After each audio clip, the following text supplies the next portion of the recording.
She scattered rat poison across her garden by the handful. When I asked her, politely, to stop, she called the police and told them I was harboring rats. A police officer stood in my 3-meter square garden, surrounded by foxgloves, finches, and not a single rat in sight, and just stared at her in disbelief. That should have been the end of it. It wasn't. And by the end of this story, I'm going to tell you exactly how a set of bagpipes became the most satisfying purchase I have ever made in my life. That if you've ever had a neighbor who made your home feel like a battlefield, someone who lied, escalated, and tried to make you the villain in your own story, you are going to feel every second of this one. Stick around, because the ending is one of the most quietly savage revenges I've ever heard. Hit subscribe, drop a like, and let's get into it. The setup. Picture a quiet cul-de-sac on the edge of a British city, right where the last few streets give way to hedgerows and open countryside.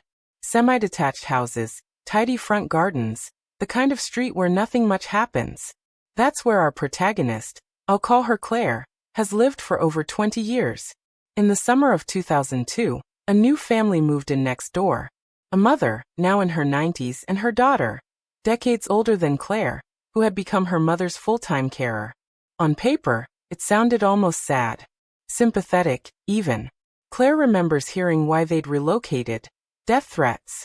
An entire street had turned against them on their old council estate after the daughter accused every single neighbor, one by one, of benefit fraud. Claire's first reaction was pity. How awful. How could a whole street turn on one woman like that? She didn't have to wonder for long. Within a few years she understood exactly how. The fixation begins. The daughter, let's call her Denise, began fixating on Claire almost immediately. Not in dramatic, obvious ways at first. Small things. A comment here. A look there. The particular, simmering resentment of someone who has decided, for reasons only she understands, that you are the enemy. Claire hadn't done anything. She kept a beautiful garden. Genuinely, obsessively beautiful. She fed the birds. She left food out for hedgehogs. She kept the paths swept and the hedges trimmed. It was, by any measure, a lovely little patch of English suburbia. The local fox population passed through most nights, keeping the rat numbers at 0. Claire liked to think of her garden as a tiny nature reserve, tucked between 2 houses on the edge of the city. She had no idea that this was about to become a battlefield. The poison. It started with red pellets. Scattered. Not placed carefully in a bait box. Not tucked away where only rodents could reach them. Just thrown loosely, across the open ground outside Denise's house. Claire recognized them instantly. Rat poison. The anticoagulant kind. The kind that doesn't kill quickly or mercifully. It causes internal bleeding over days, a slow, agonizing death for whatever eats it. And crucially, it doesn't discriminate. Foxes. Hedgehogs. Birds. Cats. Anything. Claire felt her stomach drop the first time she saw it glinting on the ground near the fence line. This wasn't legal, not scattered like that.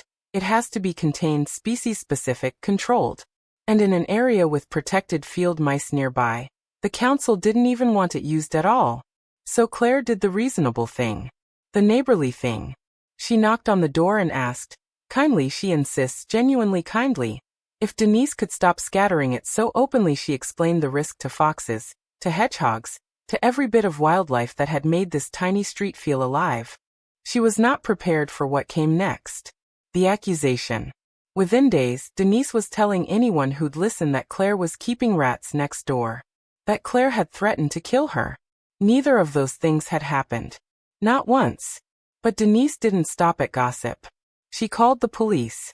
Claire remembers the knock on the door. The 2 officers explaining they needed to inspect her garden.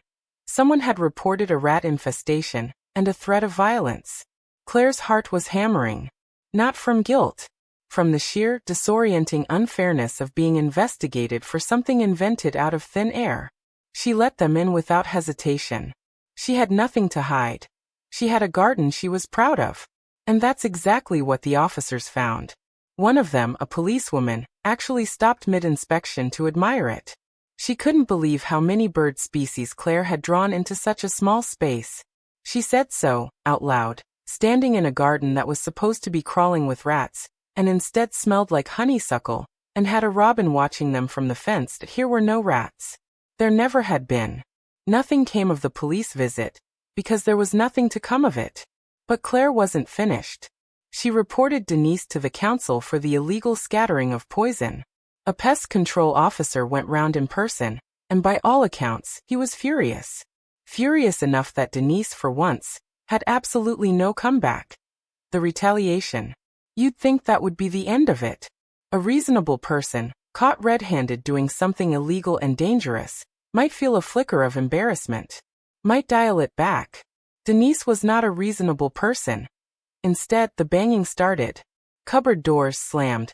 Not once, not by accident, but repeatedly, deliberately, at 2 or 3 in the morning.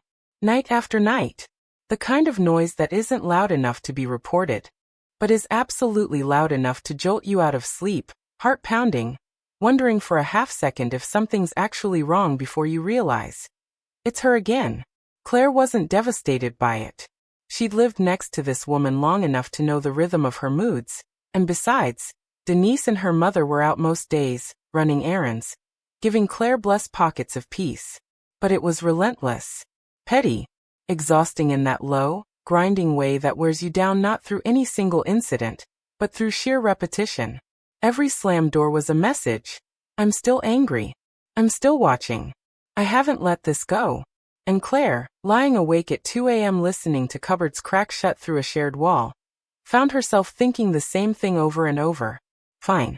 If that's how we're doing this. The turning point.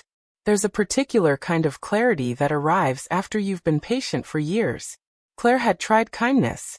She'd tried the official channels, police, council, pest control, and been vindicated every single time, only for Denise to escalate rather than back down. She wasn't going to get an apology. She wasn't going to get peace through reasonable means. So she stopped trying to be reasonable and started thinking about what she actually wanted. Not to argue, not to escalate into anything illegal or cruel, just to make Denise feel, for once, a fraction of the disruption she'd been so happily inflicting for years. And that's when Claire remembered something she'd always, half-jokingly, wanted to learn. The bagpipes, the plan. If you don't know much about bagpipes, here's the important part. Even played well by a trained piper, they are a lot. Loud. Piercing. Designed, historically, to be heard across an entire battlefield. That's not an exaggeration. That's literally what they were built for. Now imagine them played badly. By a total beginner. With no practice chanter to soften the learning curve. Just straight onto the full instrument. Drone pipes and all. Wheezing and screeching through every wrong note. Claire ordered a set. She didn't rush the reveal. She let the parcel sit in the hallway for a few days, savoring the anticipation the way you'd save the last bite of something delicious.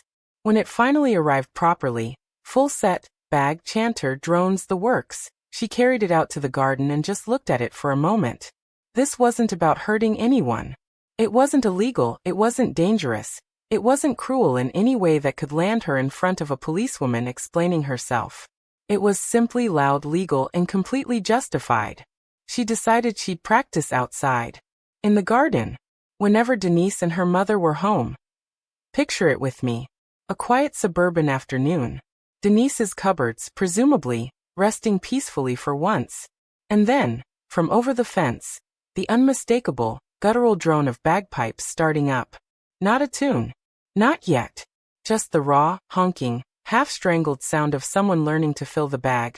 Drones catching at odd, discordant intervals. The chanter shrieking through notes that don't belong anywhere near each other. It is, by every account, one of the most genuinely difficult instruments to listen to while someone learns it. There is no getting used to it. There is no background noise version of a beginner bagpiper. It simply fills a space, a garden, a street, a shared wall, with sound. Claire doesn't know exactly what expression crossed Denise's face the first time. She wasn't watching. She was concentrating very hard on not immediately quitting from the sheer noise she was making herself, 3 feet from her own ears. But she knows this. The slamming cupboards had a new soundtrack now. And it was entirely, completely, unimpeachably legal. No poison. No lies. No police called under false pretenses. Just a woman in her own garden, at a reasonable hour, learning a new hobby. There is a very particular kind of satisfaction in being able to say, with total sincerity, I'm just practicing an instrument. There's something almost poetic about how this played out. Denise spent years trying to control the volume of Claire's life, controlling the wildlife she was allowed to enjoy, controlling the narrative with police and counsel, controlling the quiet of her nights. And in the end, all it took to answer that was Claire reclaiming her own space loudly, legally, and on her own terms. Sometimes the sweetest justice isn't a grand confrontation. It's simply refusing to shrink and letting the consequences of someone else's behavior finally, audibly, catch up with them. If this story gave you a bit of quiet satisfaction, smash that like button and let us know in the comments. What's the pettiest, most brilliant revenge you've ever pulled off or witnessed? And if you want more stories like this one, make sure you're subscribed because trust me, this is far from the last neighbor from hell you'll hear about. See you in the next one.